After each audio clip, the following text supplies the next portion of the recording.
Thank you. Thank you, everyone. I'm Ed McCann. Welcome to Read 650's Coming of Age here at City Vineyard in New York City. As many of you know, Read 650 takes its name from the maximum word count of the personal stories we present on stage and in our regular podcast. 650 words translates to a 5-minute spoken word performance, and holding a reader or listener's attention in that tight frame, which is just 2 double-spaced pages, is not as easy as you might think. But all the talented writers you will meet today have risen to the challenge. We are delighted to be here at City Vineyard for the very first time to kick off this year's Voices on the Hudson series, adding the voices of writers to a series that traditionally featured singer-songwriters. And I feel so fortunate to be able to spend time among people like you who value writers and writing and whom I have come to think of as my tribe. I thank you all for joining us this afternoon to support good writing and the spoken word. The theme of today's event is coming of age, and our editorial team has curated a rich selection of stories from the many submissions we received, with personal recollections from elementary school through grandparenthood to present to you this afternoon in 2 acts. So let's get started. Ruth Pennebaker morphed from being a lawyer into a writer so that she wouldn't have to narrowly define herself, and because, like me, she's always been attracted to low-paying work. Over the years, well, decades if you want to get fussy, she has written columns, features, and op-eds for magazines and newspapers on wildly diverse topics, including marriage, children, cancer, politics, wrinkles, death, and even autumn in Texas, which, Ruth tells us, may only last one day. She's also written 2 adult and 3 young adult novels, a book about aging, and 2 humor books. Some days she blogs and is a public radio commentator. Every day she is a feminist, a wife, a mother, a grandmother, a believer in science and good journalism, and a Texan, sometimes even in spite of herself. Please join me in welcoming Ruth Pennebaker for the first time to the Read 650 stage.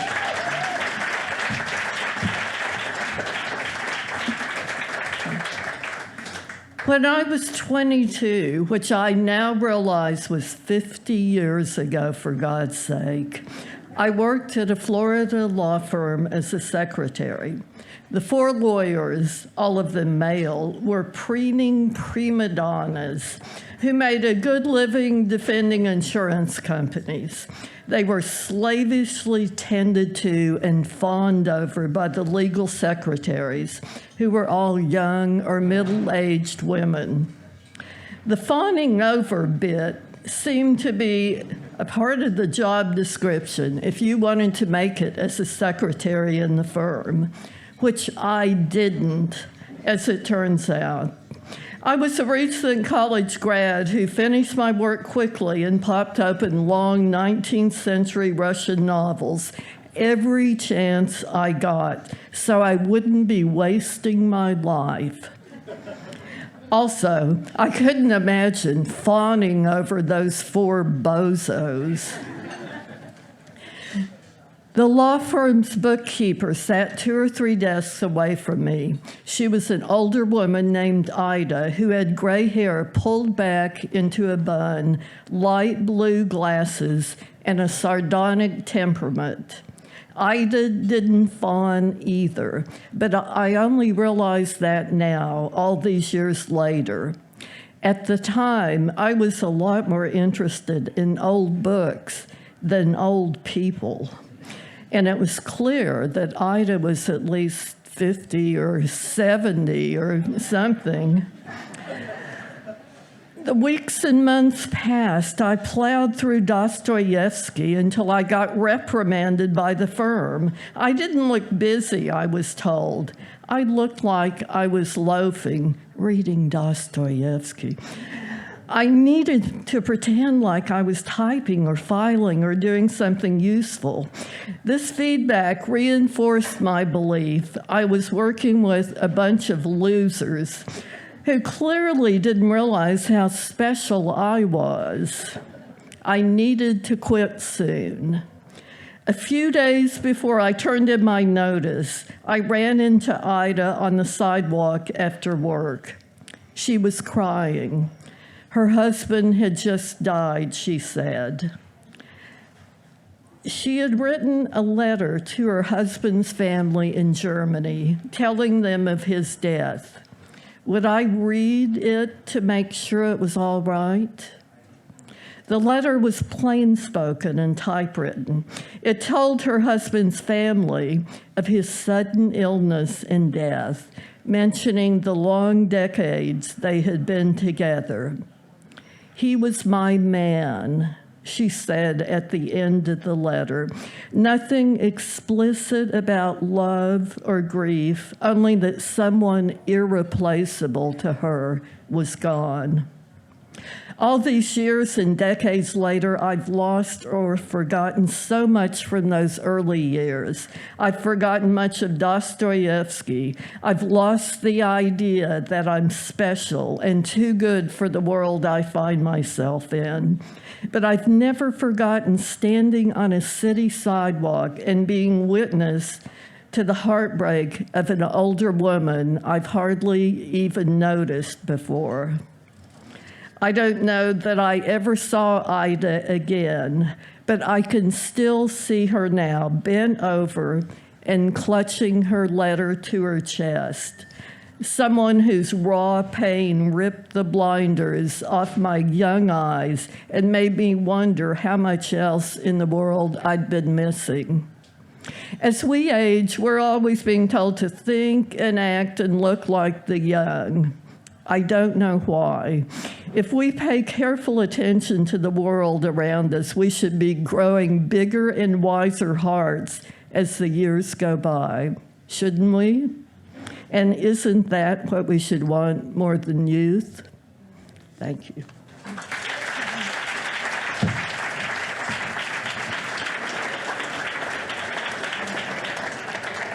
Dr. Robert J. Woodbine grew up in Harlem and the South Bronx amidst the social and economic upheaval of the 1960s. He witnessed heroin's devastation on Black and Hispanic lives, and with growing anger, he watched as drugs stripped bare the glaring inequities between his hometown communities and the opulence he saw as a student at the Hotchkiss School in Connecticut. Art, especially avant-garde music and Black literature, helped him channel his anger and fuel his own creative voice. At Harvard College, he was co-director of the Harvard-Radcliffe Afro-American Cultural Center, and in 1971 took part in Sonia Sanchez's year-long County Cullen Library's Writers' Workshop.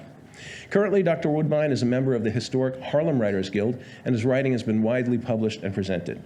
He believes words have power, and performing what is written transforms and elevates people's lives. I am so proud to have Doc Woodbine grace our Read 650 stage. Please give him a very warm welcome. Doc Woodbine.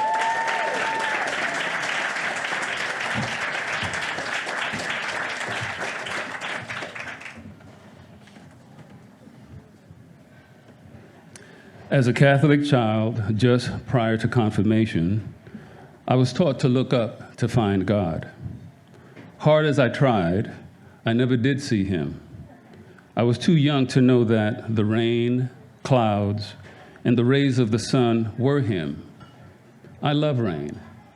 I love sunshine. As a child, I was taught by adults that the forces of evil resided below. The devil himself was down there. While I never looked for or saw him, I was deathly afraid of night's darkness.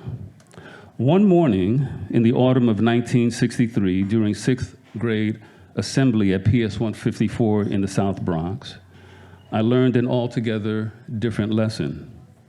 Assemblies were routine gatherings of the same grouped classes where the school's principal would share important information with the students.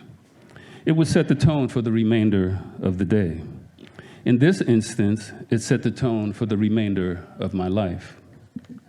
Well after the 6th grade classes had finally shuffled through the auditorium aisles into their assigned areas, and all the leather-covered seats stopped squeaking as students sat down, the dimming lights focused our attention forward to the stage.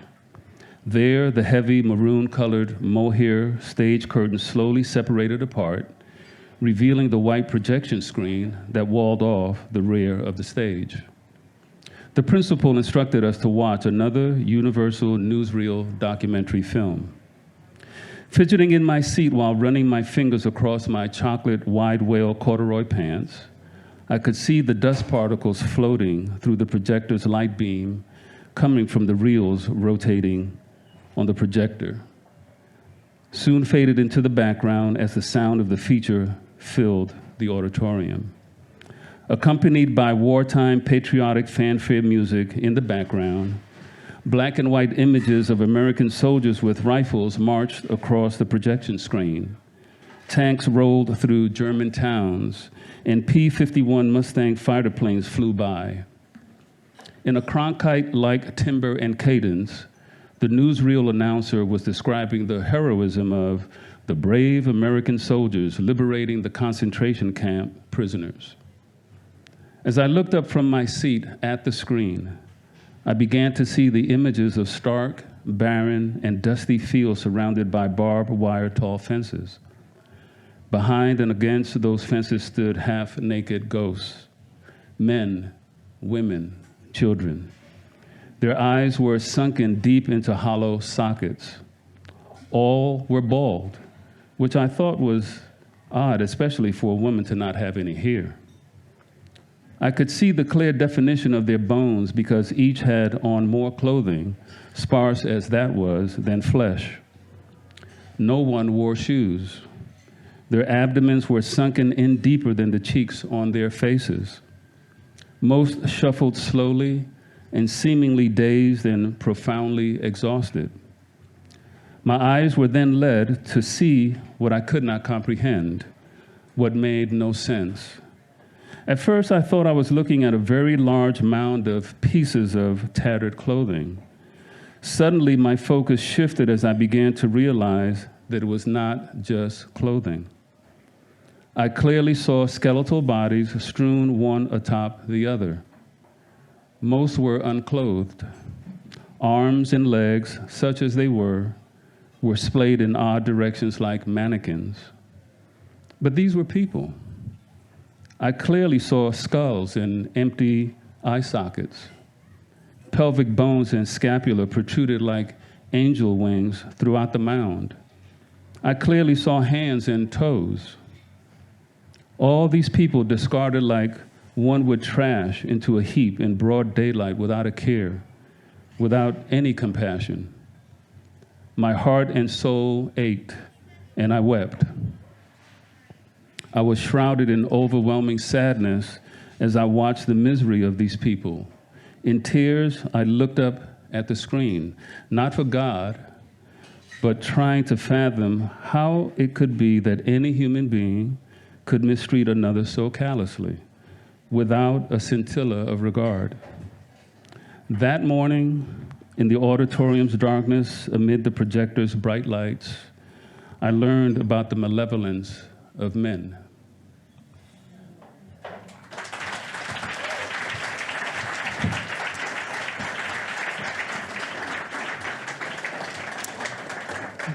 Danielle DeZao is a storyteller and well-being coach.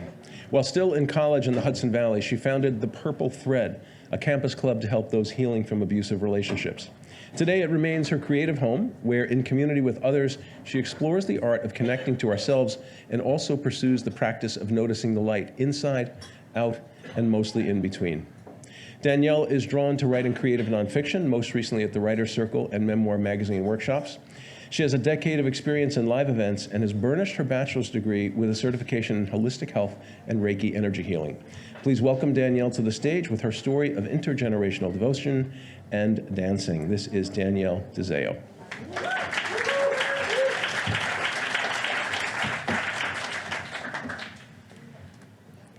It is what it is.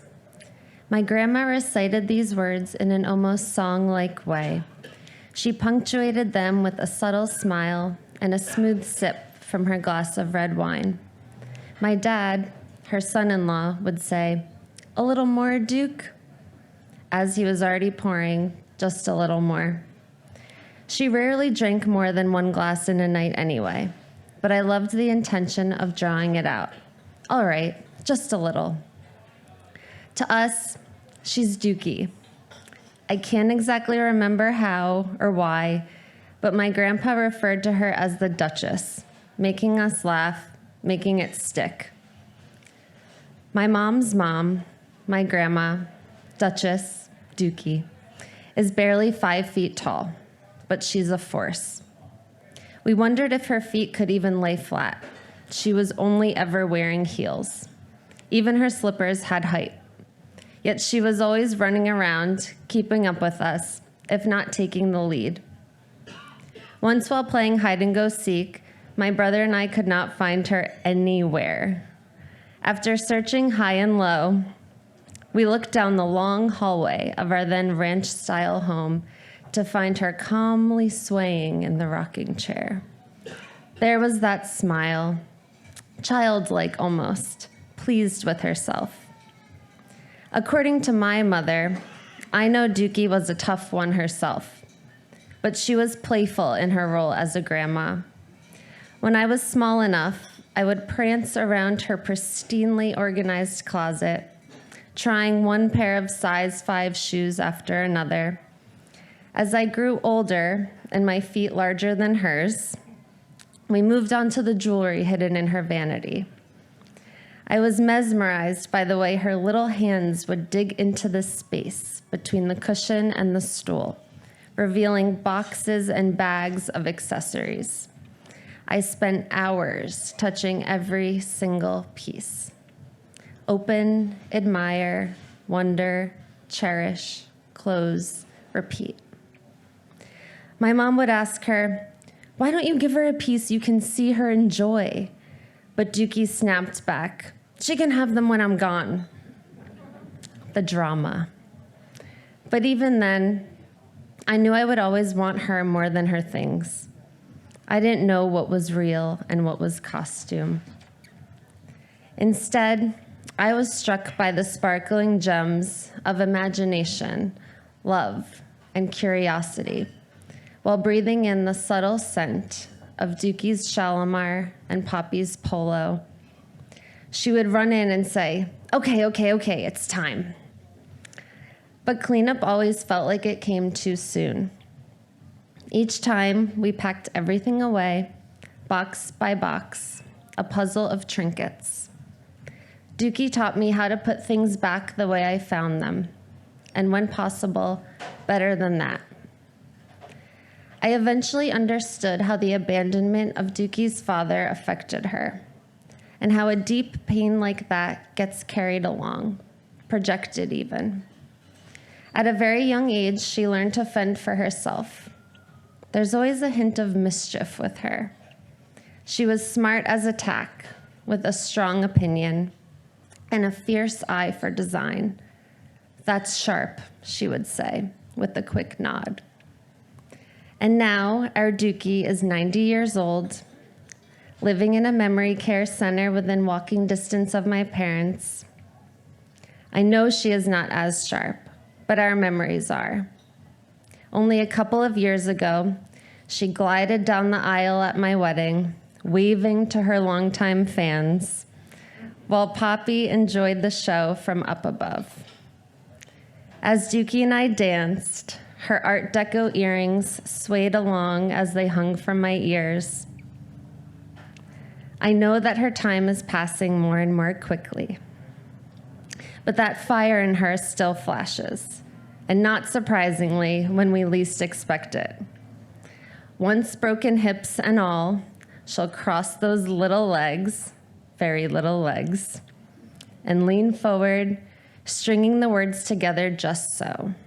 "It is what it is," she reminds us, with that slightly raised brow and sparkle in her eye, forever keeping us on our toes. It's no wonder she always favored a heel.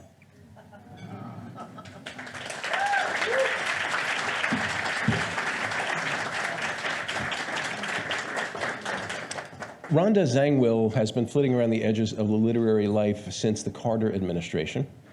Early on, she had a toe in the door of a famous publishing house until their resident poet had her fired for insubordination.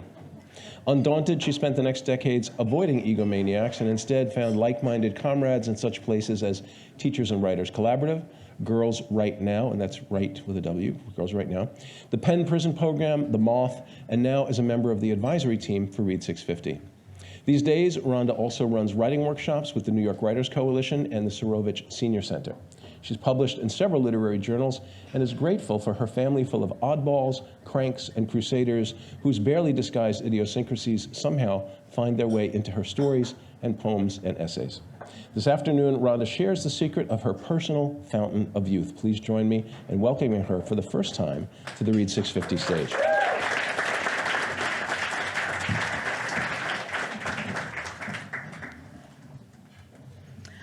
My recipe for graceful aging has only one ingredient. My friend Sue, a decade my senior. We met in 1979. It was a political meeting for women. There were a lot of those meetings then. Sue and I sat on opposite sides of this long, rickety table, each of us flanked by dozens of women smitten with feminist fervor and scowling. But not Sue. She shot me a half smile, and with a mischievous glint in her eye, she volunteered her entire family to work for the just-birthed Boston Women's Art Alliance. The BWAA, or the BWA, as we called it, was the purpose of it was to unearth forgotten women erased from history by mounting a massive art exhibition, The Dinner Party. In the process, we would also gleefully puncture the patriarchy every chance we got. We joined the steering committee and happily toiled endless hours in our somewhat undefined but definitely unpaid roles, ushering in the feminist future. When Sue discovered our committee sisters were paying themselves but not us, she rose up to her full 5-foot height and she demanded justice. If you do not pay us, and equally, we will walk. She then pulled me up and out of the affinity circle on the floor, and under her breath she said, "Listen, just trust me. I've been here before. You'll thank me later." And I did the next day when we cashed our first $100 weekly paychecks. I became a regular feature at Sue's table. Her husband and 2 young sons orbited and sometimes joined in as we toasted the coming revolution with Côte d'Iron. This was new to me, as I mentioned my usual tipple was cheap scotch. She had the grace to let that one go by. This, she told me, is so much better for you. In France, I lived on it for a year, and et voilà, quelle femme. As a proud Francophile, she also served baguettes and brie, more new treats for my then hopelessly pedestrian palate. Refilling my glass, she said, "Trust me, you'll thank me." And I did. Some variation of that snack sustained us as we talked and laughed through the next 4 decades. Even with all those words flowing between us, Sue and I rarely talked about aging or age. Not that we were without our vanities. We both had enviable accessories, but we were the proudest of the ones in our shoes. Pricey insoles that cushioned us through endless protest marches. And when we made our fashion statement, we did it with political buttons and T-shirts. They declared, "I want a womb of my own," and "The women are revolting." We thought we were hilarious. Who says feminists aren't funny? When we weren't rabble-rousing or trying to make a buck, we both thought of ourselves as writers. Stories, poems, essays, screeds. In truth, my literary activities paled next to hers. Until that day, she told me that she just had to intervene. She sat me down and insisted I stop mucking around and start living my life as a writer. She dropped a fat reference book in my lap, the one that had a dizzying array of writing gigs and classes and residencies and submission deadlines. She handed me a red pen and instructed me to start circling. "Trust me," she said, "you won't be sorry." And I wasn't, because I did end up publishing here and there, every now and then. From my youthful perch, I marveled at Sue's strategies for scaling all sorts of what I thought of as age-related heights: mortgages, hot flashes, cholesterol, even skincare. Her secret? Daily toner, alcohol-free, followed by generous dollops of French moisturizing cream applied in a circular motion. At the time, she said, "Listen to me, don't wait. In 10 years, you'll thank me." Well, I didn't have to wait 10 years. And to this day, I'm still pretty wrinkle-free, don't you think? Sue died in 2017, breast cancer. In not too many more years, she will no longer be my senior. But I still hear her voice and I still listen, because experience and generosity never grow old. Trust me.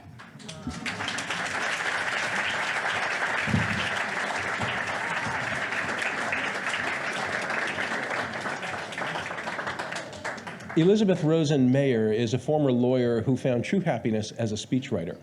She has put words in the mouths of many, including presidents of New York Public Radio, the Municipal Art Society, and lots of colleges.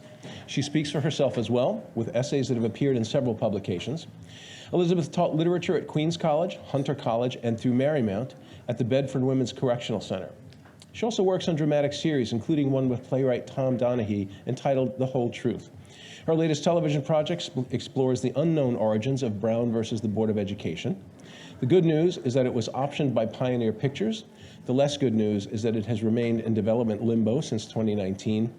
But the best news is that Elizabeth is here with us this afternoon, and as you will hear in Two for the Road, she is not alone. Please say hello to Elizabeth Rosen Mayer.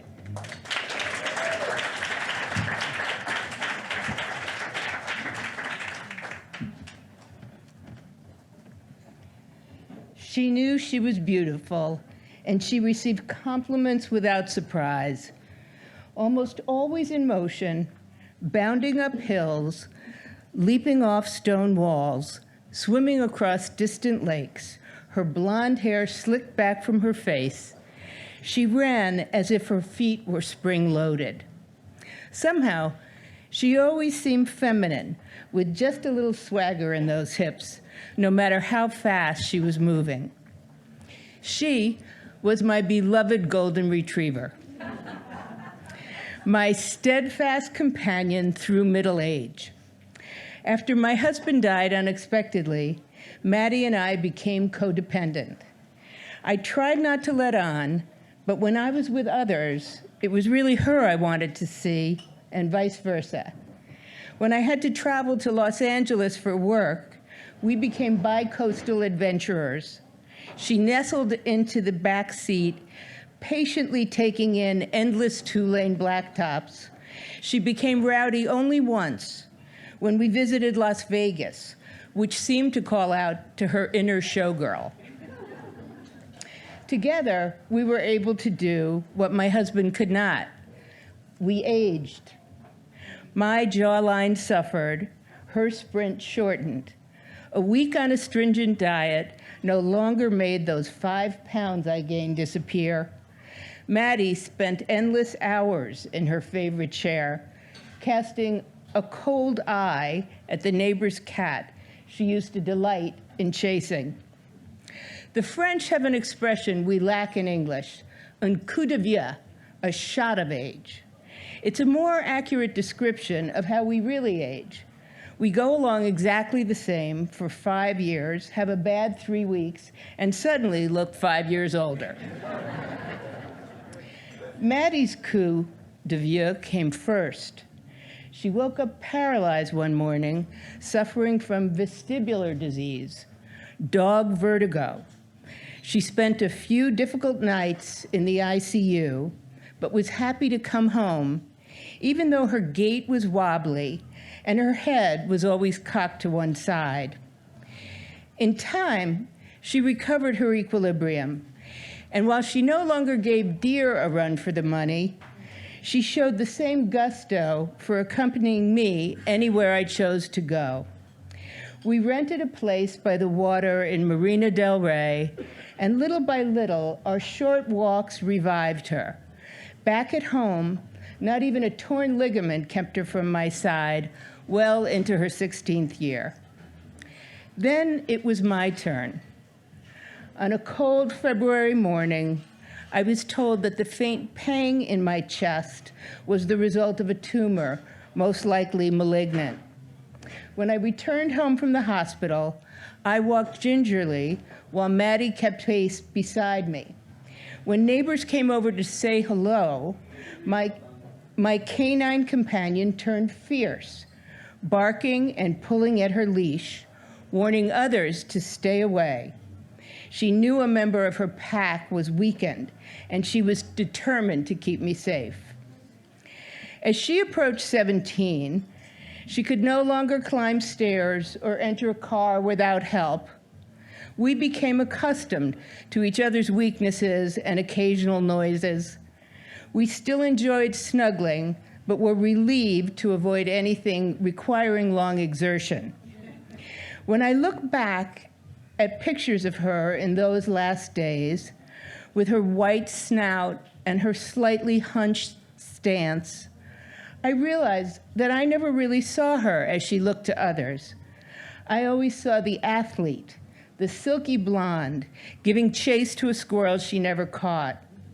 Now I look at photos and I see what others saw, an aged dog. With those we have known for years, even the coup de vieux does not register. Love makes us see past the years into the spark that first drew us in. We just see the face we fell in love with.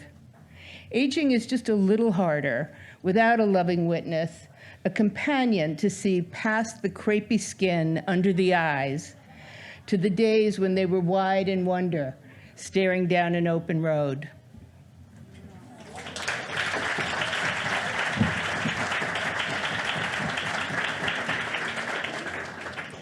Elizabeth Bayou-Grace lives in Western Massachusetts with her husband and their cat and dog. She received her BA from Warren Wilson College and her MFA from Texas State University, and her writing has been published in Sixfold. She's performed her poetry at the Round Top Poetry Festival, Art Outside, and the Wakarusa Music Festival. And she joins us today to read the intro to a collection of poetry that she and her father put together. The title of the book is Fire in Paradise. Please welcome Elizabeth Bayou-Grace.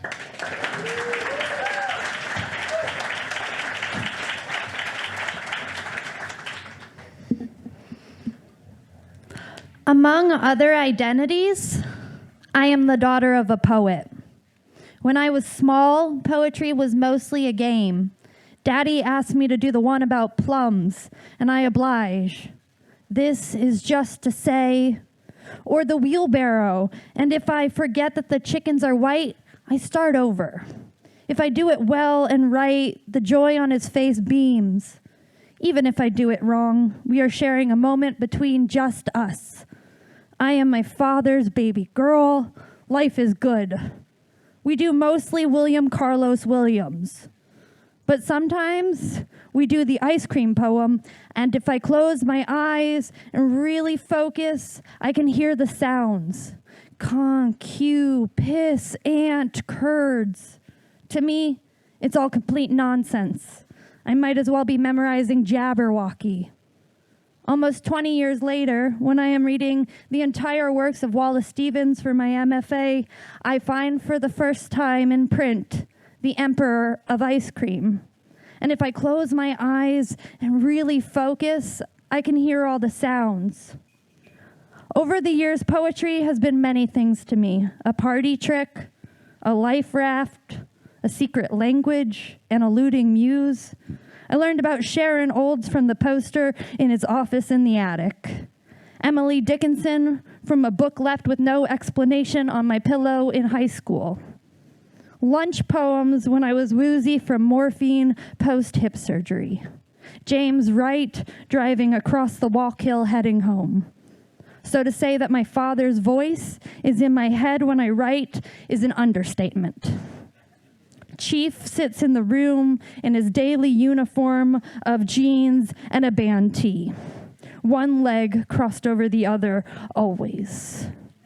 In his Buddha voice, he's telling me to trust the leap, telling me that I'm getting in the way of what the poem wants. telling me what poems to read again, what essays might have answers. There are days when I pushed him from the room, covered my ears and hopped into the void alone, wanting desperately to be a radical artist, a visionary, someone other than Steve Lewis's poet daughter. I have wanted to write without a giant on my shoulders. Other times, he's been my first reader, the poet I trust the most when he suggests that I cut the second half of a poem completely. This has demanded a sort of neutral agreement about honesty between us. I read love and sex poems written to and about my mother.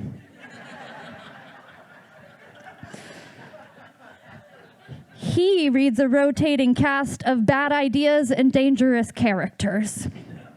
We meet each other as father and daughter, teacher and student, fellow writers in this dangerous world. Sometimes we're strange mirrors. I called him recently to discuss the idea of writing past events in present tense because time isn't real anyway. He laughed and said he'd been thinking the same thing. A few weeks later, I read his newest novel, a work that deals with the construct of time and how flexible it really is. 40 years difference, 80 miles apart, and still we are reflecting back at each other. My father and I started talking about making a split collection of poetry together before the pandemic began. And then he was hospitalized with COVID-19, and we all watched the world change together, separately. I began to understand how important it was to share our voices in the same collection, to be read together, to not only write with him in the room, but to explicitly invite him in, to make something beautiful out of our conversations, to suffer together, to learn together, to dream of a better world.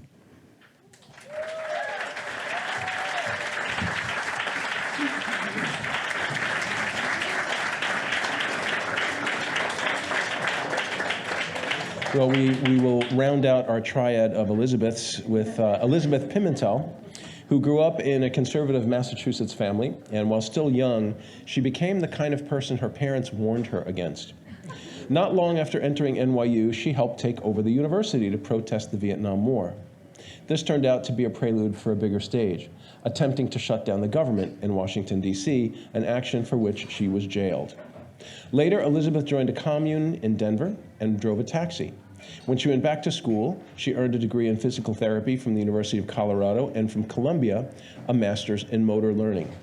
For the past 30 years, she has taught neuroanatomy to medical students, so you can see how all these experiences tie together to make her the writer that she is today.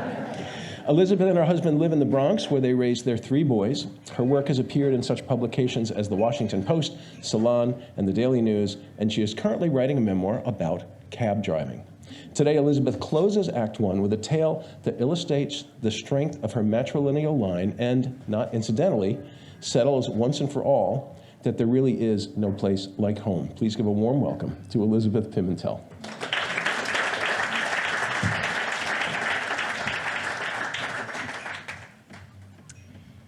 You're having your baby at home? My mother gasped when I told her my plan for delivering my 3rd child. You're 43, are you crazy? To quiet her, I asked, where were you born? And how old was Nona when she had you? The answer was at home on the farm in Plymouth, Massachusetts, at age 43. In fact, all of my Italian grandmother's 10 children were born at home. My first baby was born in a large urban hospital. I'd wanted the healthiest, warmest, drug-free environment for my child, but he was delivered in a cold, sterile operating room by emergency cesarean section. I swore it would be different next time. 2 years later, hoping to regain control in my second delivery, I switched to a smaller Bronx hospital and found a physician skilled in vaginal births after cesareans, a rarity. But the doctor's technique of squeezing the baby out by pressing on my abdomen every time I pushed left me feeling like a used tube of toothpaste. For my third delivery, I wanted a secure, nurturing environment that would restore my power. I thought about Nona in her farmhouse in the winter of 1918, assisted at my mother's birth by her 15-year-old daughter, Elizabeth, my namesake. I visualized my strong grandmother right after delivery, giving orders from bed for my aunt to strip the sheets and soak them in the icy waters of the nearby cranberry bog. It seemed simple back then to have your baby at home. It was way more complicated now. Mine was a geriatric pregnancy, the extremely flattering term for having a baby over age 35, which put me at risk for hypertension, diabetes, and miscarriage. My scarred uterus, a result of the cesarean, raised the possibility of uterine rupture. My older sister said, go to a hospital where they can take the necessary precautions. Well-meaning friends felt compelled to warn me of the dangers of home birth. Still, I refused to view this pregnancy as pathological. I would take safeguards to protect myself and my child, and I would channel Nona. Born in a village in northern Italy, my grandma, who'd lived until age 94, had no formal education beyond grade school. She crossed the ocean with 3 small children in 1902, joining her husband in Massachusetts. Members of the community of Italian immigrants in North Plymouth came to her for advice. Nona was their midwife and had delivered many babies in their own dwellings. Lacking that sort of approval from my peers, I devised a strategy for success by creating my own village with a support group of women who'd had previous cesarean sections and wanted vaginal births. Through them, I found a doula to provide support and a certified nurse midwife with nearby physician backup who would help me deliver in my Bronx abode. My husband and I took a course in birthing at home. I emphatically told the naysayers, my grandmother gave birth in her own house 10 times. I should be able to do it once. Months later, in the throes of labor, I looked across my bedroom to the dresser mirror where I'd hung Nona's amethyst rosary beads, a cherished keepsake passed down to me. Conjuring up her strength, I gave birth to my healthy 9-pound son. When my eldest son yelled out the window to the neighborhood kids that I'd had the baby, it was like the white smoke heralding the election of a new pope.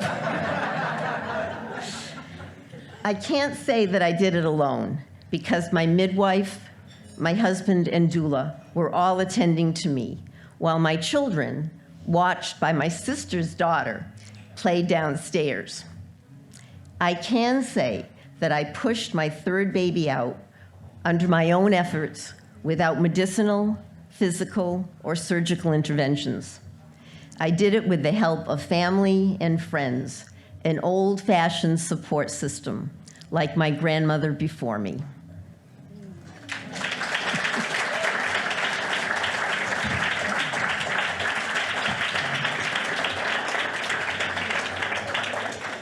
Read 650 is a nonprofit literary organization with a mission to promote and create performance opportunities for writers. And in a publishing environment where it's often challenging to find or hear new voices, we take that mission seriously, and we've worked hard to create this quality platform for writers and an entertaining and memorable experience for you, our friends, and our guests. I am Read 650's Chief Everything Officer, and this passion project of mine has been my second full-time job since 2014. In organizing Read 650 as a 501c3 nonprofit, I built something I do not own and which cannot be owned, but rather is steered and shepherded by people who share my passion for good writing and the spoken word. I made this choice because the fuel that drives the entire enterprise is the words and the work of these talented writers, and to profit from that felt wrong.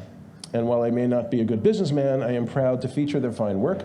They're happy to present it. You're glad you're here. And at a time in our history and our culture when it can seem like we are just marinating in negativity, gathering like this to share stories and fellowship and wine feels like a real gift and something that nourishes all of us. Thank you very much.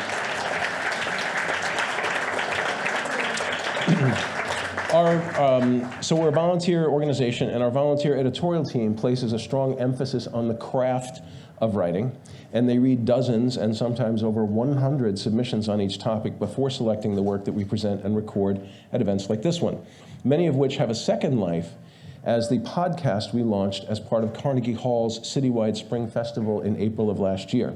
And I would love for all of you to follow that podcast. I'm really proud of it. And I think we're 70 episodes in now. It's basically a public radio half hour. We're not yet on public radio, but we're working on it. And just to call out a couple of the folks who keep the wheels turning, Sarah Caldwell, who records video and sound, is our volunteer chief technology officer. And I think today she was also anointed our, what was it, the tour manager, I think is the terminology here. Stephen Lewis, father of many, mentor of many more, is our senior editor. And Jim Russick, who's in the house here, also donates his time and talent to help with marketing and to assemble and mix our podcast.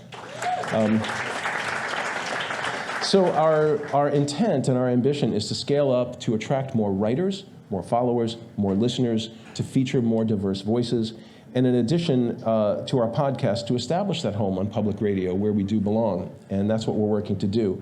We have largely been self-funded since our inception, and I've always believed that the return on the investment of all of this time and effort and money would come through underwriting and sponsor support, but we're not there yet.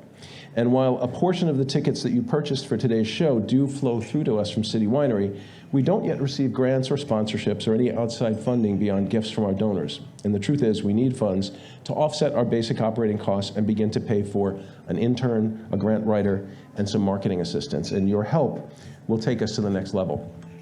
And so I'm speaking from my heart today to ask directly for your support.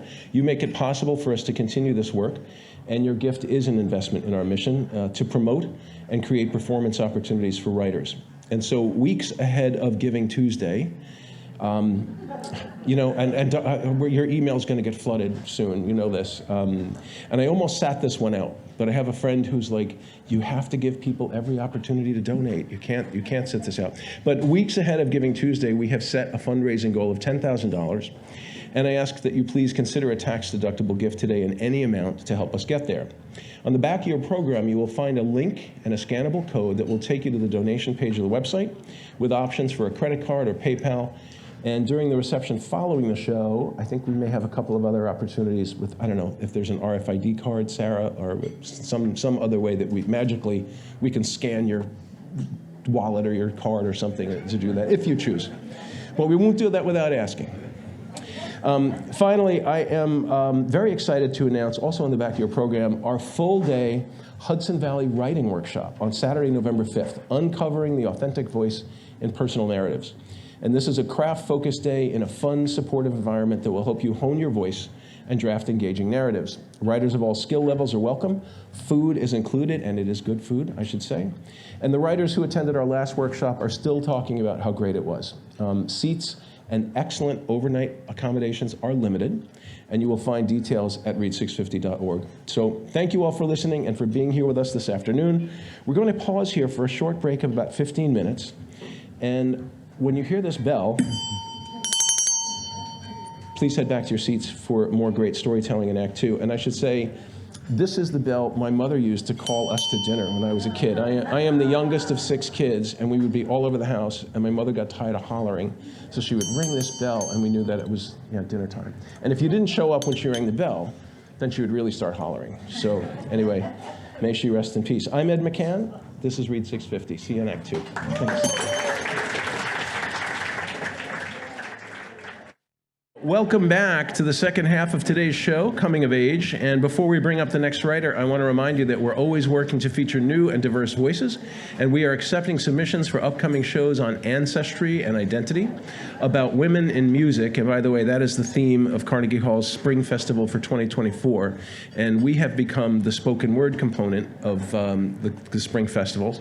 So women in music, anything about conductors, singers, composers, backup singers, DVs, divas, looking for those stories. And we're also always interested in essays for Between the Lines. I was explaining to someone earlier, that is an open submission call, a rolling submission with no deadline. And those are stories about writing and the writing life, absolutely anything that even tangentially connects to writing. We have featured, in the podcast, we have featured a story about someone's experience at the Iowa Writers Workshop when Kurt Vonnegut was her instructor, and followed that up with a humor columnist for the Chicago Tribune who wrote a piece about all the ways that she has found to procrastinate, which is quite funny. Like, she absolutely needs it to be quiet. She can't write if it's not quiet. She also can't write if the dishwasher hasn't been unloaded. And she can't write if her hair's not tied back. So it was really a divergent expression of things that relate to writing and the writing life. And incidentally, those, unlike most of the things that we feature that we present on stage, because we started doing this in the pandemic, the Between the Lines features are things that potentially you could record as a voice memo into your phone and email them to us. And you will see, if you follow the podcast or listen, you will hear it's the last segment. So the first three pieces, you always have the sound of a live room and the audience applause, and that last piece almost sounds like studio. And you can get a really good studio sound recording if you either sit in your closet with a blanket over your head and record your thing, or you can sit in your car with the engine off, which is almost like a sound booth. Anyway, that's Between the Lines. But all the information is on the website under the submission tab. I hope you will check it out. And please I've printed way too many programs. Please take some with you when you leave today to share with the writers in your life, so that we keep spreading the word. And you're here because you like writing and good work. And so you can all be evangelists by just sharing the program. So you can always learn more at our website, read650.org. You can follow us on your social media of choice, and even better, please share your email at the bottom of any of our web pages or on one of the clipboards that's going around so we can stay in touch. We will never share your address, and you can opt out at any time with one click. And in addition to Sarah and Jim and Steve, who I mentioned earlier, I also want to thank the people who make this day possible. Our editors, I mentioned Steve Lewis, David Masello, Lisa Meyer, Rhonda Zangwill.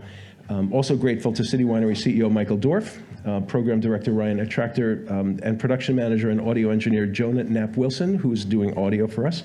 And thanks finally to the ACE City Vineyard kitchen staff and wait staff working to keep us all fed and watered this afternoon. Let's give them a hand of their own.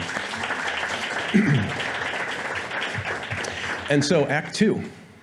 Beth Kwon is a writer and editor based in New York City. She has served as a communications director at Columbia University and Barnard College, and she's currently a speechwriter at NYU. A former journalist, and is one ever a former journalist? I think once a journalist, you're always a journalist.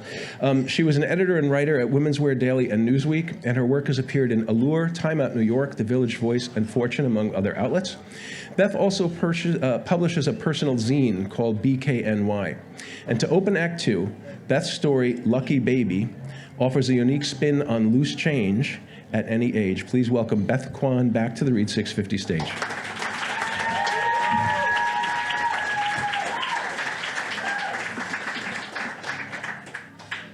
I had my second child when I was 41, and due to my age, I was a geriatric mother, as my obstetrician frequently reminded me.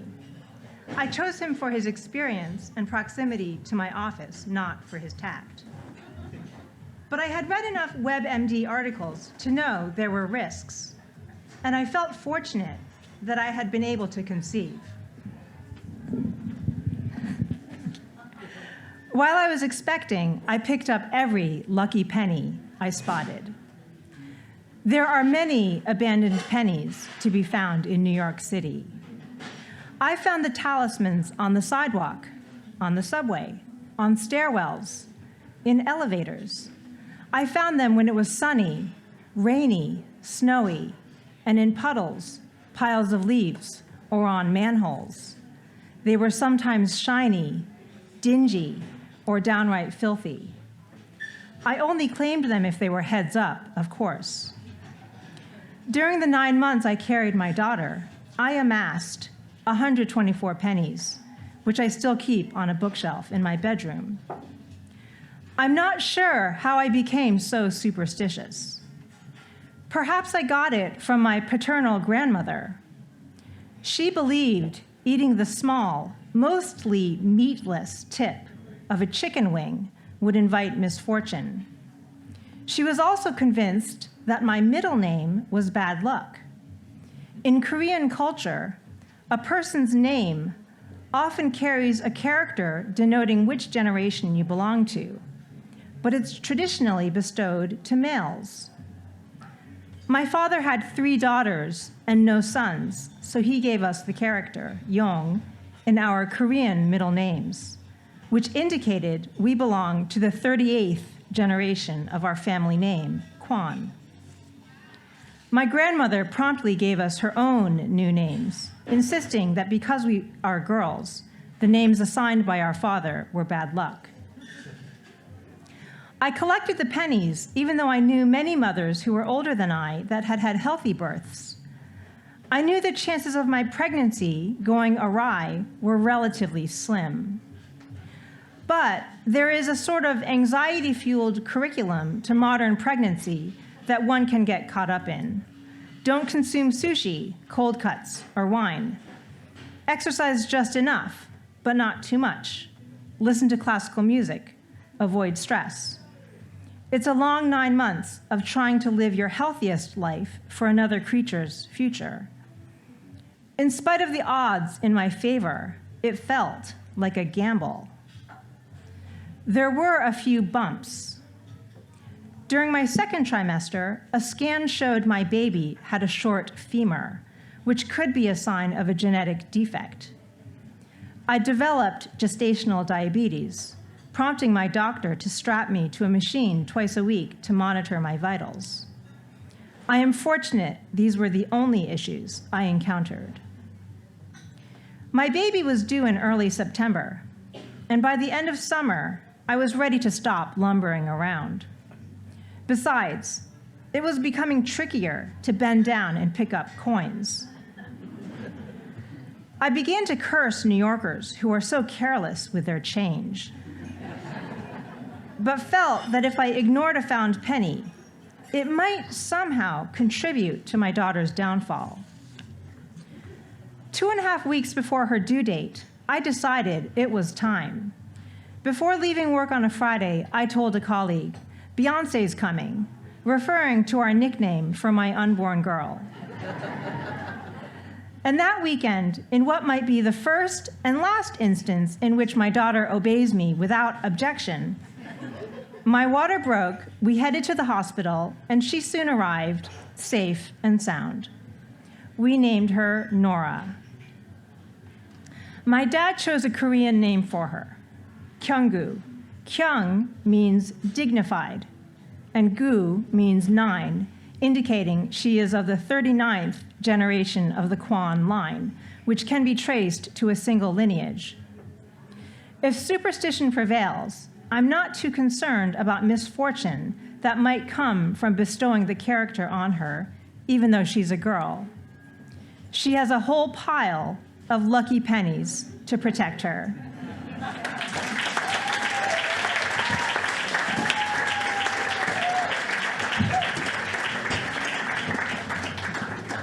For almost 40 years, storytelling has influenced Betty MacDonald's work, especially as a performer with community playback theater in the Hudson Valley.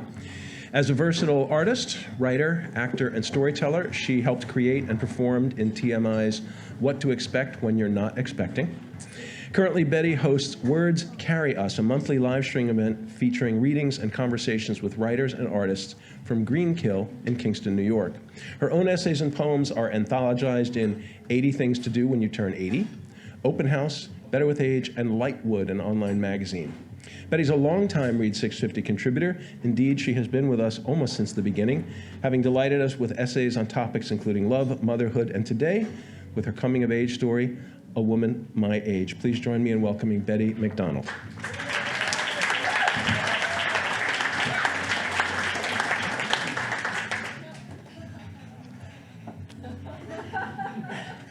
Look at my ear. He commands, his face uncomfortably close to mine. A hunk of metal and a series of lenses suspended between him and me protects us from intimacy. As he flashes a bright light into first one eye and the other. "Look at my ear," he commands again, and stifling a giggle, I follow his instructions. I look at his ear.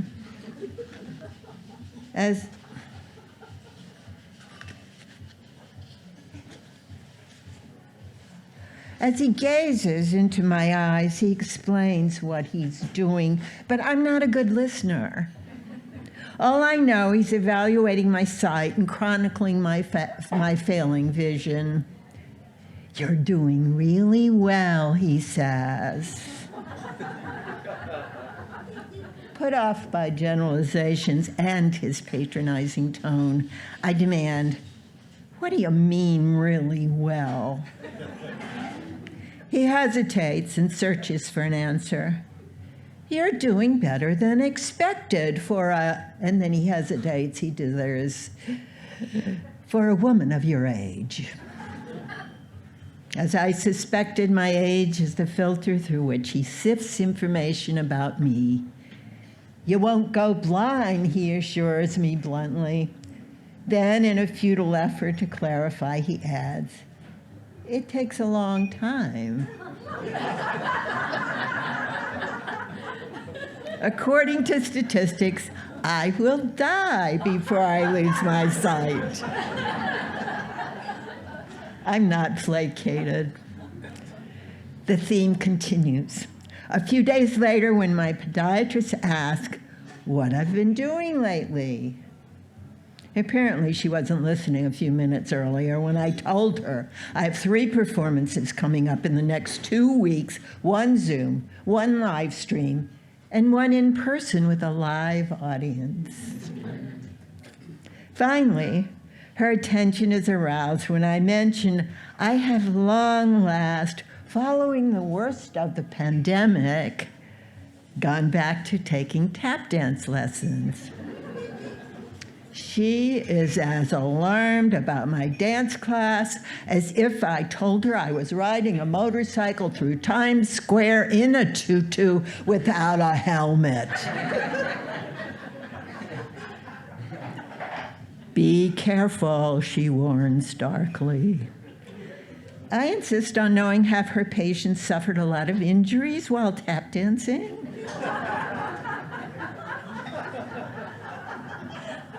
As it turns out, none of her other patients tap dance. Nevertheless, she goes on through a litany of fears regarding balance, strength, and the refrain, "You could fall down." She repeats that more than once. "I'm getting stronger," I insist in my defense. "Dancing makes my bones stronger." She hesitates, first denying dancing strengthens bones, but finally concedes, "Well, it is weight-bearing." By the end of the visit, she cheerfully finds a reason to hobble me. Having removed something from the bottom of my foot, she insists I wear a surgical shoe designed to hold my foot rigid. Because the piece of equipment is one size fits all, and it is too wide and too short to fit my long, skinny foot. It isn't beneficial in the least. Instead, it adds to my peril. I trip over it as I leave the treatment room. What's going on here? Later that same week, my chiropractor reminds me, out of the blue, to be careful because I could fall down, break my hip, and die. He repeats it like a mantra, fall down, break your hip, and die.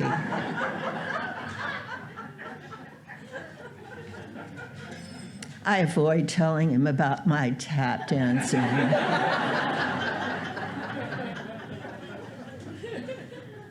It's clear I must protect myself from the pronouncements of dedicated caregivers. Their dire warnings ramp up my anxiety and my feelings of vulnerability. The chiropractor's mantra rings in my ears: fall down, break your hip, and die, accompanies every step. It takes weeks of tap classes to get my confidence back. Consequently, when a medical professional intones, "You're doing very well for a woman of your age," I shoot back, "I am not a woman of my age."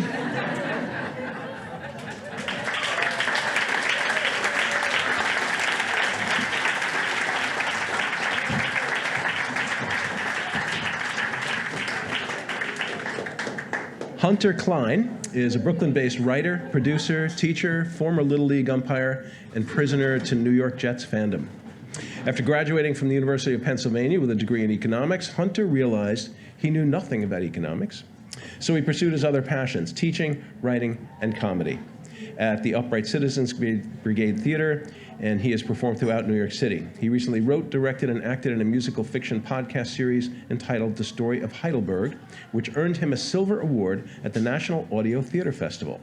His next audio series, slated to release next year, focuses on an embittered sports radio host who stumbles into love in the city. With his story entitled Yeah, Sure, Whatever, he presents his own tale of love stumbles. Please give a very warm welcome to Hunter Klein.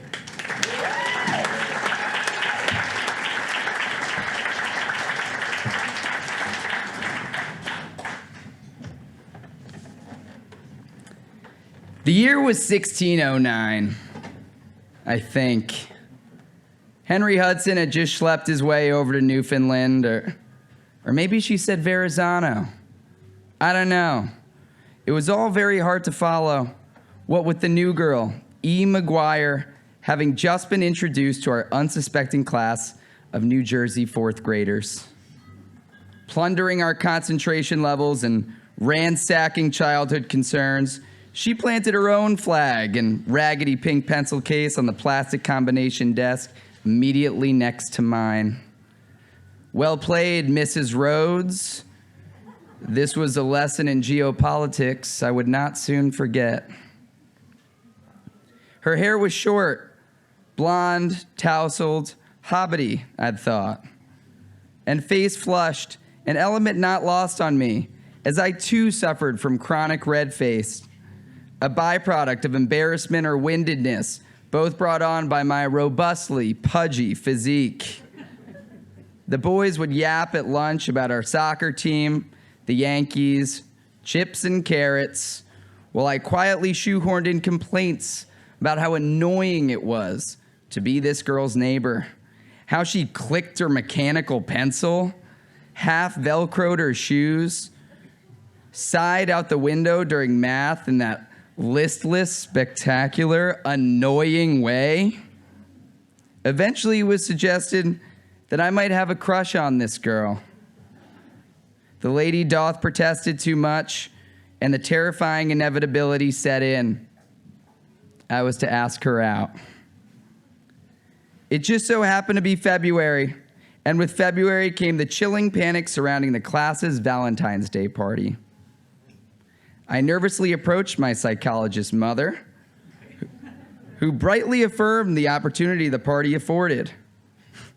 I'm not just gonna go up to her and say, "So do you wanna be my girlfriend?" I assert. I needed a plan, panache. My mother analyzed and ultimately suggested that on the heart-shaped construction paper cards that I'd be making and distributing to classmates, each adorned with one piece of chocolate, I leave her with two. Subtle. Powerful. I liked it. To E, I wrote expertly in cursive, Heart Hunter.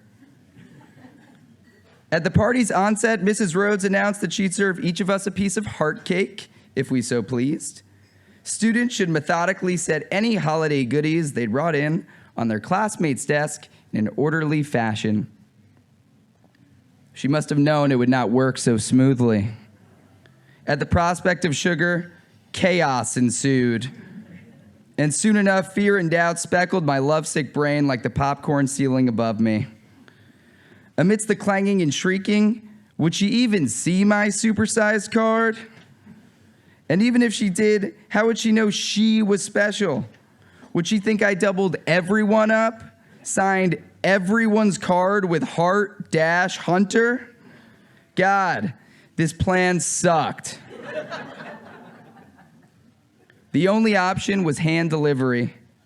She was kneeling on the ratty carpet across the room behind an overturned desk, dodging whizzing candy bars, a disaffected Mrs. Rhodes, presumably sipping some form of liquor from that Cupid cup.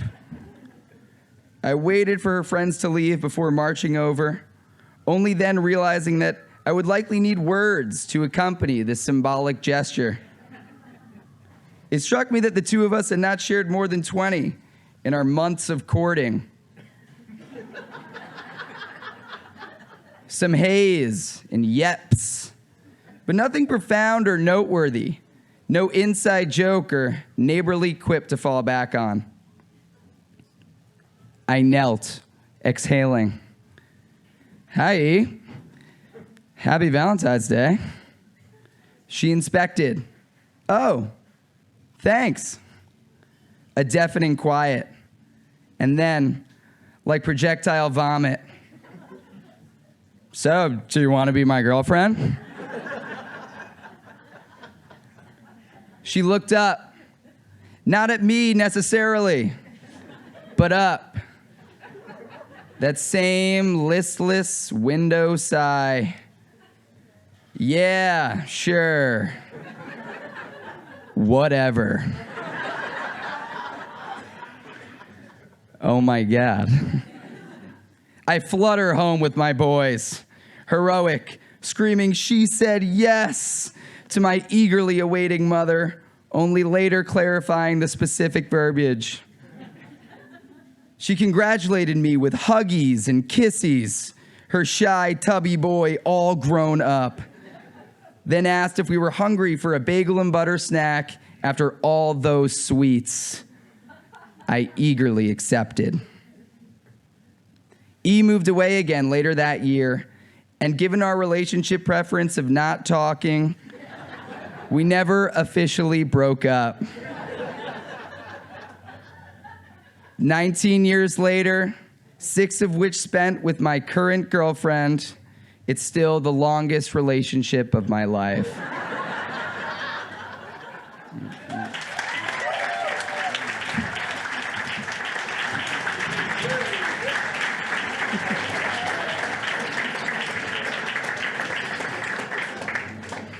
Sarah Bracey White and her husband live in Ossining, New York, but in her heart and through her pen, she is a Southern storyteller.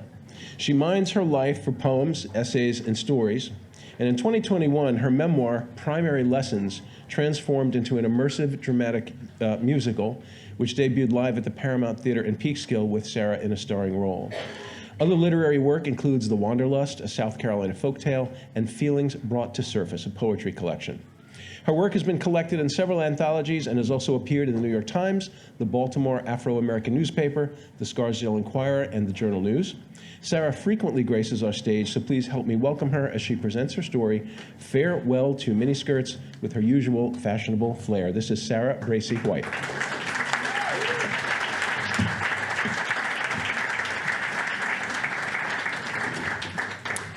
In my 62nd year, I decided that it was time for me to bid farewell to my micro miniskirts. A package that I dropped off at a friend's porch prompted that decision. The day after my drop-off, she told me that her husband had told her he'd seen a young girl in a very short skirt deliver the package. I laughed and told him that was Sarah, my friend said. I felt foolish when I heard the story, like a mature woman who still wears the same hairdo she wore at 16 or the makeup she wore at 30. I immediately stopped wearing my miniskirts. When my husband Bob asked why, I told him that I was too old for them. You may be 62, but you've still got the legs for miniskirts, he argued. But I no longer have the heart for them, I answered, and I don't need the attention they bring. They're for young girls. It's your body, Bob said. If you'll be happier in longer skirts, I'll stop urging short ones on you. Just please, don't wear them so long that you look dowdy. I examined the array of beautiful skirts and dresses that had entered my closet since 1989, when my husband and I started dating. Until then, my dresses and skirts all fell below my knees or at mid-calf. My long-held self-image as a string bean had been carved in the early 60s, when I was a teenager living in South Carolina.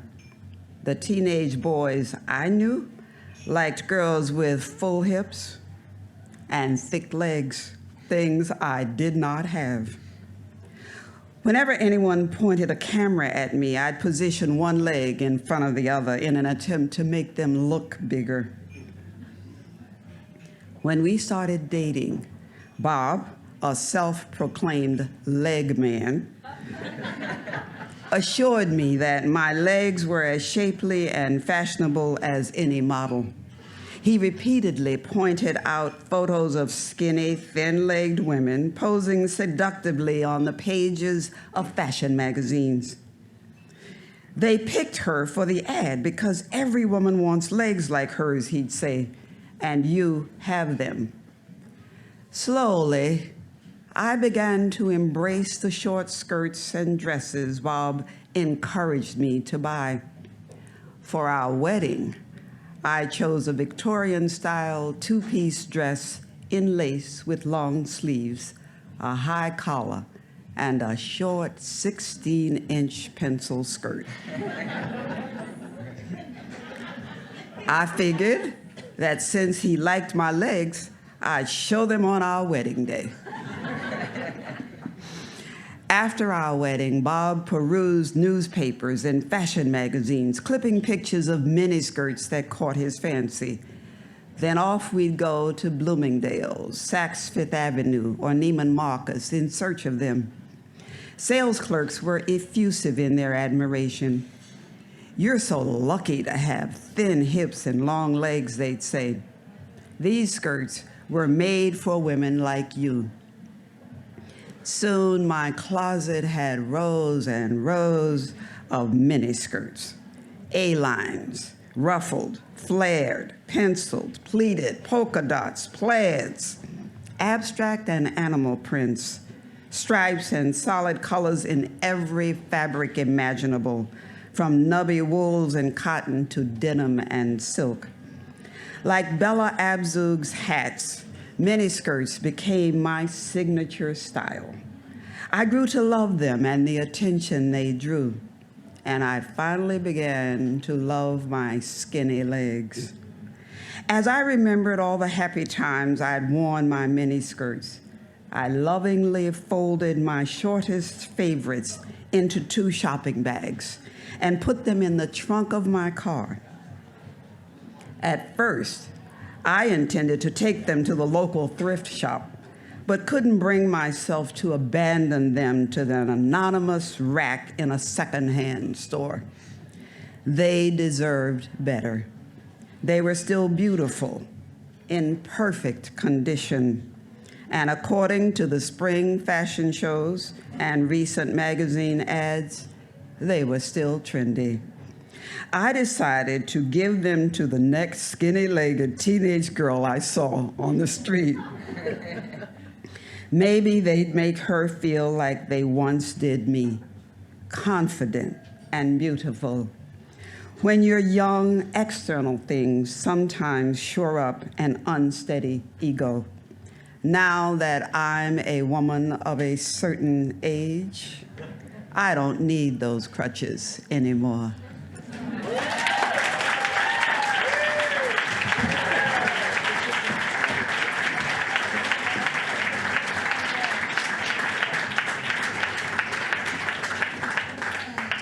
Stephen Lewis is a man of many words: poetry, novels, essays, articles, you name it. And as Read 650's literary ombudsman, I can personally attest he is the author of plenty of witty and wise emails as well. Stephen's on the faculty at the Sarah Lawrence College Writing Institute, and he also runs the Duck Dog Writing Retreats on Hatteras Island, where you will find him when he is not hanging out or working in the Hudson Valley. His freelance writing can be seen in many notable publications, including them The Times, New York, and Los Angeles, as well as a biblically long list of parenting publications. No surprise, as Steve is father to 7, grandfather to 17, and mentor to countless others. All of this keeps his marriage, 54 years and counting, a thing at which to marvel. In today's essay, Steve offers up some well-earned wisdom into family, life, and love. Please help me welcome Steve Lewis back to the Read 650 stage.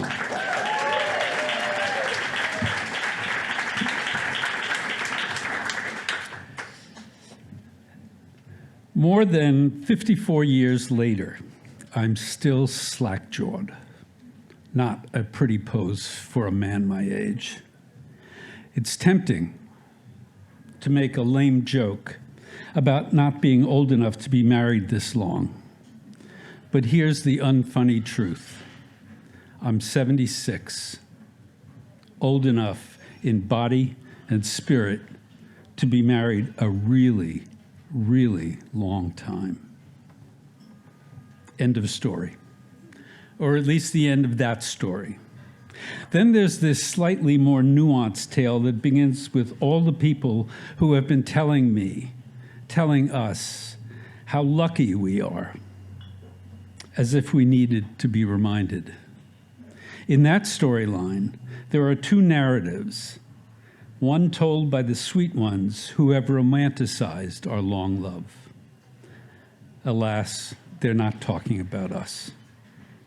Then there's the similar plot line told by others who, in telling us how lucky we are, betray a flickering sneer at our good fortune.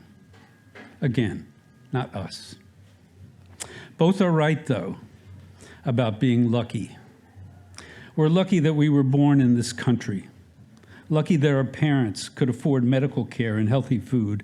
Lucky that we found each other on a campus with 40,000 students. Lucky that we made it through our barely beyond adolescent marriage without blowing up the whole thing. And skipping less and less blithely through the decades and the extra pounds, we're lucky to have survived into our 70s. Cancer didn't get us. Despair didn't get us. War didn't get us. Poverty didn't get us. There was no car crash. Our 7 children, some of whom wandered close to the edge, didn't fall off. So yes, we are so very lucky to be where we are and together today. That's pretty much where the luck ends, though. So what's the secret, some folks ask, after dispensing with the luck narratives? As if there's some secret we've been guarding.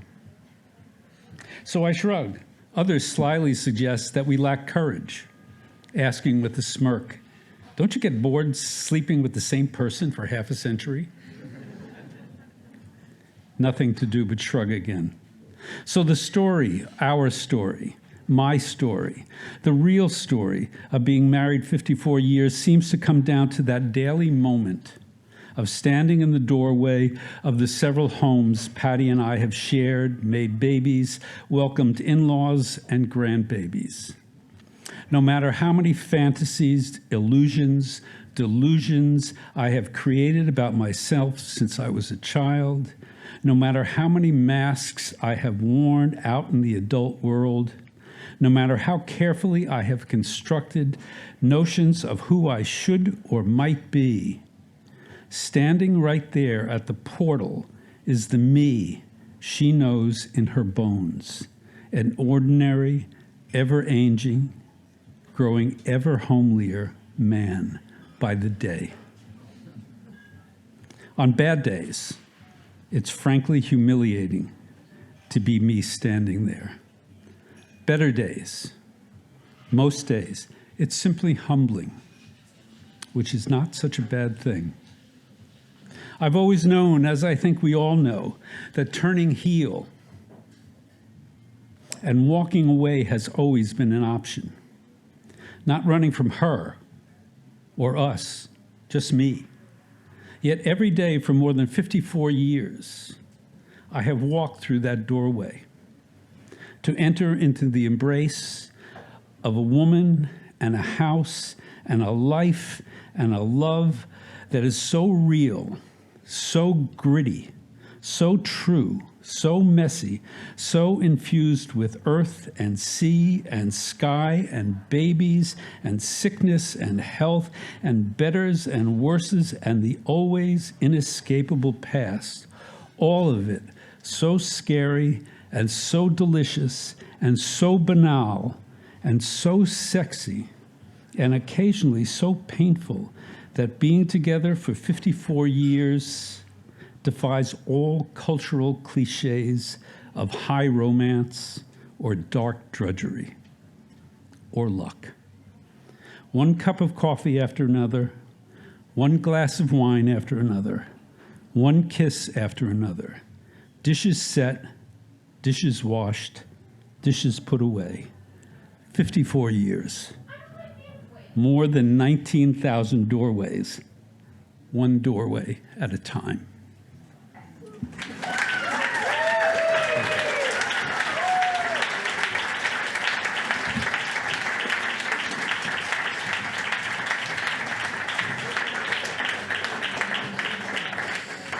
Minnette Coleman was born and raised in Atlanta. She graduated from Guilford College in Greensboro, North Carolina, with a degree in drama and speech. Minnette wrote and toured a one-woman show, Hand-Me-Downs, about the civil rights movement, and she's performed in theaters in the South and in New York, including the Ridiculous Theatrical Company. Minnette began her writing career in high school, reporting for the city's first integrated youth magazine. She's won awards for her poetry on social justice and women's rights, and published work in several literary and educational journals.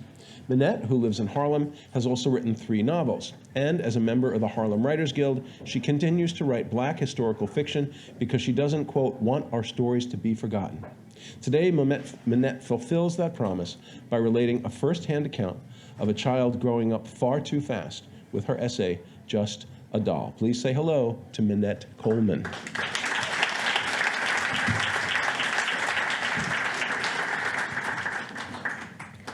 Every summer, my great aunt rewarded me with a gift for my excellent schoolwork.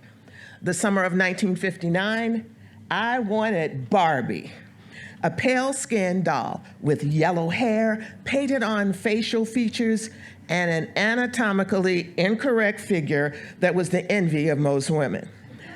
Mama suggested it would be something different. My dolls were usually brown, like me, and made in Louisiana. My newspaper editor father wavered since the Associated Press reported more than a few church and state leaders found the swimsuit-clad Barbie inappropriate. Little girls should play with baby dolls. Aunt Fanny didn't agree. Her niece wanted Barbie, and we were going to Rich's department store to purchase one. Though blacks were employed there, shopped there, and allowed to enter through the main doors, we were always waited on last. At 8, I knew this was our place in the hierarchy of public racism. And since my aunt didn't drive and refused to ride the back of the bus, we walked everywhere. Downtown Atlanta wasn't far. I don't remember seeing the well-dressed blacks holding placards across the street from the entrance. I was more concerned Rich's would run out of dolls. The moment the shopping bag with my less than a foot tall blue-eyed Barbie was in my small brown hands, I let out a sigh of relief. My Aunt Fanny had to laugh. We stepped outside. The only thing on my mind was where I could hide Barbie from my sisters. Suddenly, screams sprang from across the street where the quiet picketers had been. Ghosts in white robes and pointed white hats were attacking them with bats and guns and a plethora of words we never used at home. I had never seen the Ku Klux Klan, but here were more than a dozen of these ghastly men torturing my people just feet away. We ran. My aunt pulled me around the corner away from the fearful crowd escaping the melee, just in time to hear a friend call out, "Miss Fanny, y'all need to get in my car right now." I could tell by the look on my aging aunt's face as we sped from downtown Atlanta. Walking wouldn't have been swift enough to rescue us from the terror the Klan brought with them. My father beat us home and was nervously pacing the floor when we walked in. He learned about the picket line as soon as he got to the paper, far too late to stop our shopping trip. I sat next to my mother, who wouldn't stop hugging me, feeling warmth and love, but also pain. My richest bag so tight in my hand, my fingers hurt. They could have killed us for just being colored, right, Daddy? My words shocked them. I may have been an overprotected innocent, but I listened to the adults around me. There were tales about lynchings, about who got caught and who got away. That day, I escaped with frightening memories and a new doll, a doll that almost cost me my life. Daddy headed back to the paper, Aunt Fanny giving her account of what happened for his next story. In the room we shared with our dolls and toys, I let my sisters play with Barbie. They tired of her once they misplaced her tiny shoes and messed up her straw-colored hair. They hadn't gone shopping with us, and for that I was thankful. Watching them, I wondered how many children the Klan had killed. Mama was surprised when she found me coloring with my sisters. I liked being alone with my new toys. Displayed on my pillow, Barbie looked worn out, her straw-colored hair going in several directions. Mama asked, was I upset my sisters messed her up? Somehow it didn't seem as important as playing with them. It's fine, I said. She's just a doll.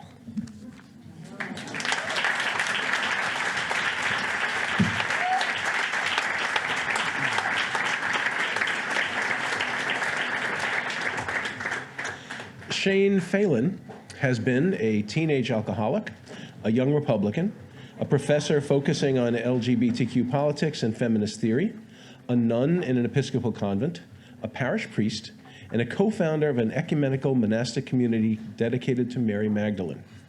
She serves as a spiritual director and retreat leader and fills in at local churches. Shane lives in West Park, New York, on the Hudson, with another religious sister and Shadow, the best cat in the world. She's waiting for that quiet spaciousness that is supposed to come with aging, and she struggles to find time to write her memoir, tentatively entitled Big Queer Nun. Shane brings us along as she casts her discerning eye, quite literally, on her journey toward greater wisdom and love in her essay, My Father's Eyelid. Please give a warm welcome to Shane Phelan.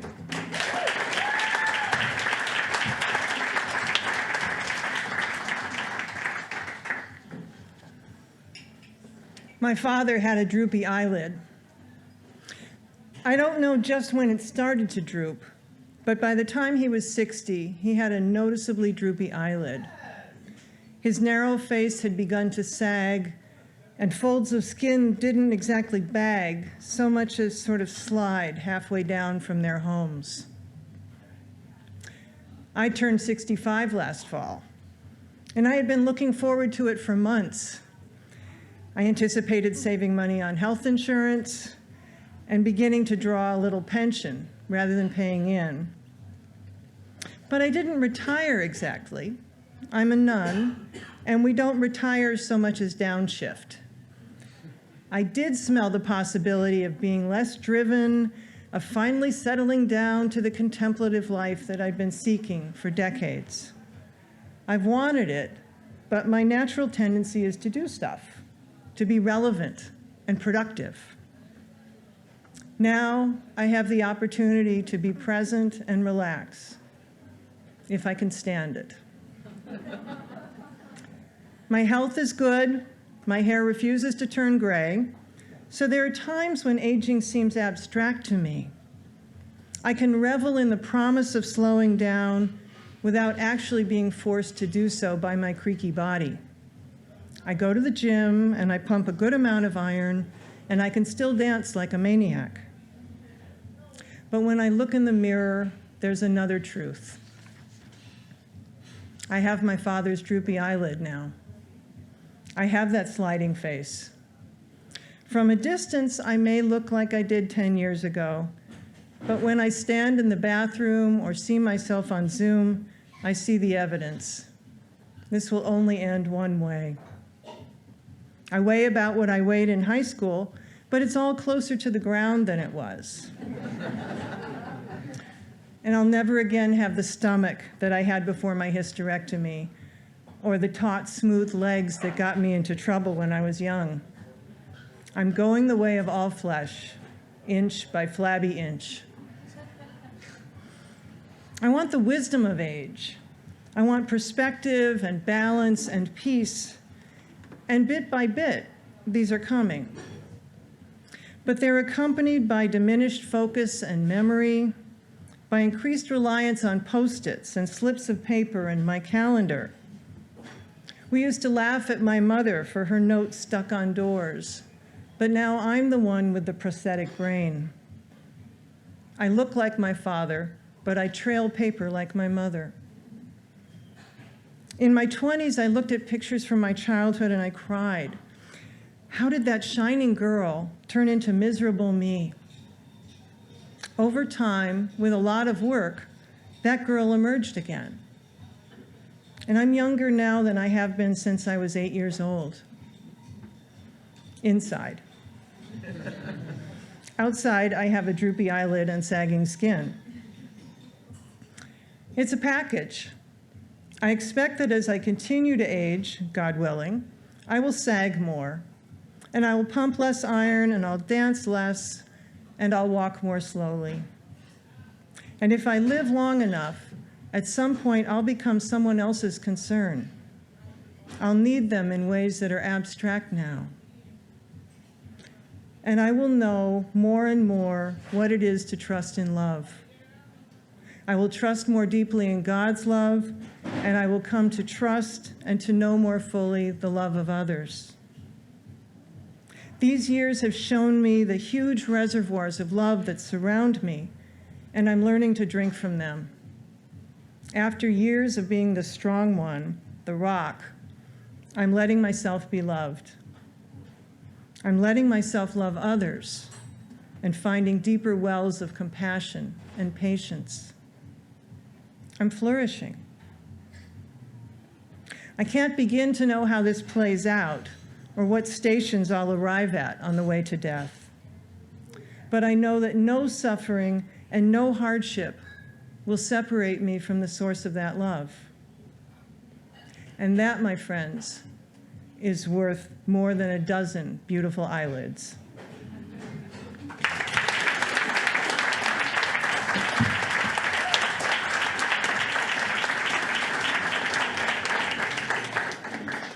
Corinne O'Shaughnessy currently lives in Mexico, where she is trying to learn Spanish and figure out the intricacies of salsa dancing. Prior to this, she was a New York City public school literacy teacher, now retired. Along the way, she also had an artist residency at the Malay Colony, a multidisciplinary artist colony. Corinne writes essays, which you can find in her story blog, The Dead Mule School of Southern Literature, Dorothy Parker's Ashes, and Catbird Lit, among others. Her published fiction is available online at Survivor Lit and Book of Matches Lit. And in These Hips, the essay Corinne presents to close today's show, we will learn that her fluency in Mexican culture is not restricted to verb conjugations. I'm proud to welcome her back to our stage. Please give a warm welcome to Corinne O'Shaughnessy.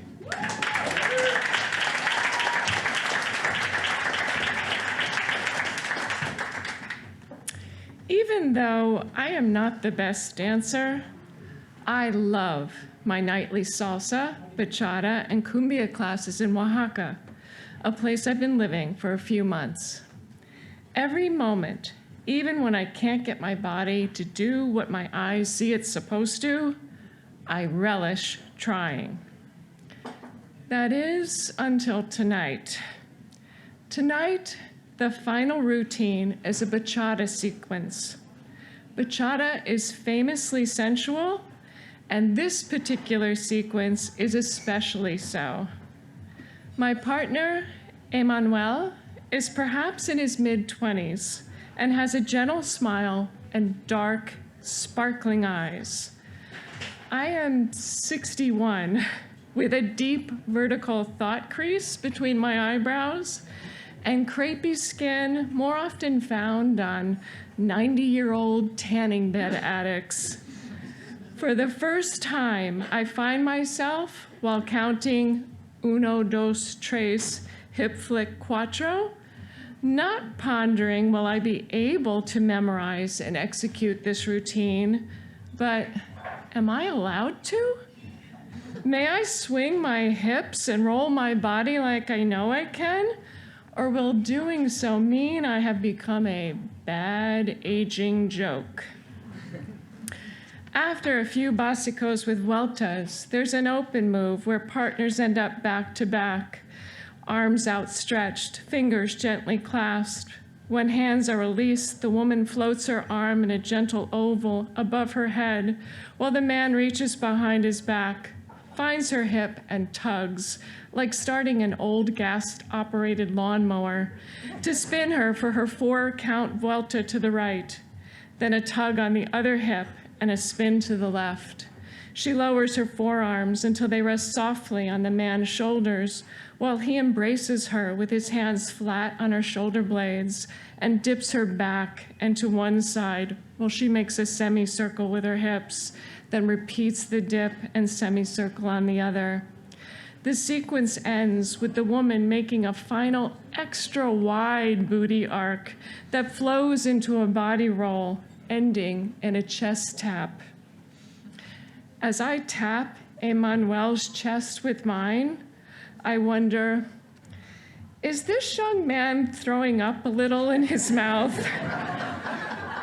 Will he go directly to a mezcaleria after class where instead of taking besitos or gentle sips of a fine mezcal, he'll buy the cheapest available and gulp large quantities to obliterate the memory of this particular bachata routine where he had the misfortune of being partnered with the gringa senior citizen?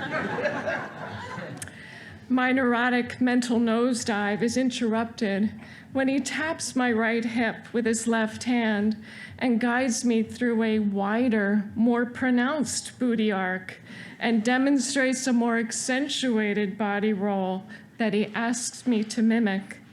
Sí, he says when I do, otra vez, desde el principio. We practice the sequence again from the beginning, but this time, I allow myself to just feel the music and let go.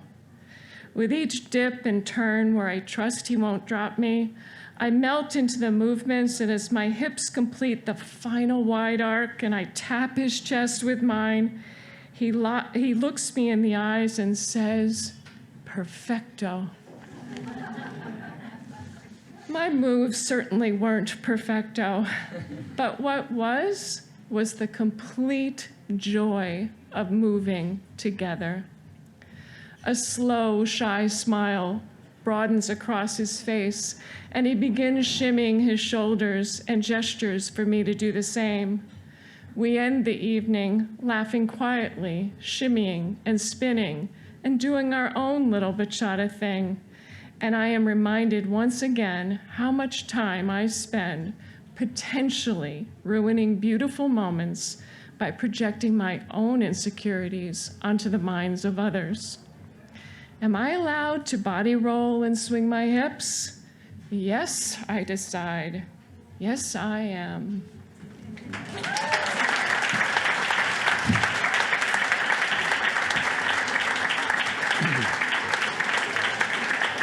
So will all the writers come join me up here on this little stage? We can do a little tight little arc around here. We have built Read 650 around live performances like this, and I am proud to be here with this group of fine writers and proud of what this very small group of committed unpaid volunteers has accomplished and continues to build with me. As I explained earlier, there's lots of moving parts to this organization, and we have room for more worker bees or volunteers or advisory team members, especially in the areas of marketing and finance. Please do reach out if you'd like to discuss, and you can always reach me with thoughts and suggestions via email at ed@read650.org. I hope you'll follow the podcast, allow us to stay in touch by adding an email address to one of our clipboards that's going around. I think they're still circulating. Please save the date. We will be back for our last live event of the year at City Winery at Pier 57 on Sunday, November 13th, when the theme of the day will be vows. So again, please do take your program with you, take some extras to share with the writer in your life. And I just want to leave you with this thought. In Swahili, there's a well-loved phrase, tuko pamoja, which roughly translates to we are together. And in my home and among my circle of friends, it's what we say when we raise a glass in a toast. And though there are many issues that divide our world, all of us in this room are members of the same tribe, and we come together to share and celebrate the word. So I say tuko pamoja to you. And again, from my heart, I'm grateful for all your support and hope you'll consider investing in our mission today. We can't do what we do without you. You are the reason we're here. And this round of applause from us on the stage is for all of you.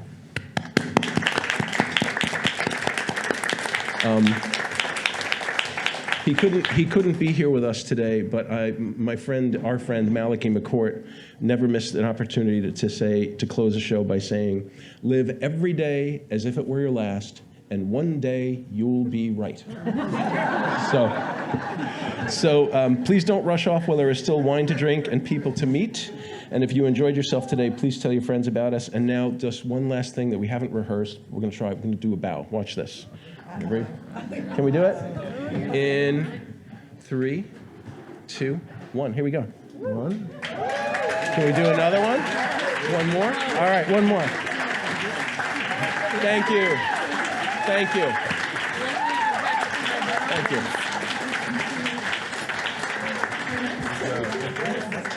It was great. It was great. It was great. I loved your story. I feel like I'm ready to be done. Yeah, I'm good.